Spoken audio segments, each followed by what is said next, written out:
కొంతమంది యువకులైన వాళ్ళు ఏమనుకుంటారంటే, మేము మా స్నేహితుల ప్రభావానికి గురయ్యి, వారి మాటలు నమ్మి మత్తుపానీయాలు తాగడాన్ని అలవాటు చేసుకున్నాము. పొగ తాగడాన్ని అలవాటు చేసుకున్నాము. డ్రగ్స్ తీసుకోవడాన్ని అలవాటు చేసుకున్నాము. కానీ వాటి వల్ల మాకు జరిగే నష్టాన్ని మేము తెలుసుకొని వాటన్నిటిని కూడా మానుకోవాలని కోరుకుంటున్నాము.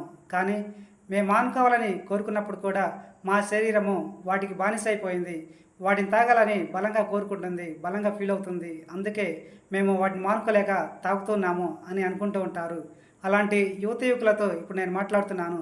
యువకులైన వాళ్ళరా, మీ శరీరము తనకై తాను వాటికి బానిస కాదు, వాటిని కోరుకోదు. దేనికంటే మీ శరీరాలకు దేవుడు కోరికలను ఇవ్వలేదు కనుక.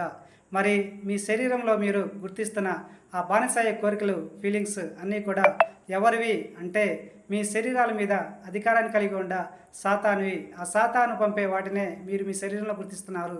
వాటన్నిటి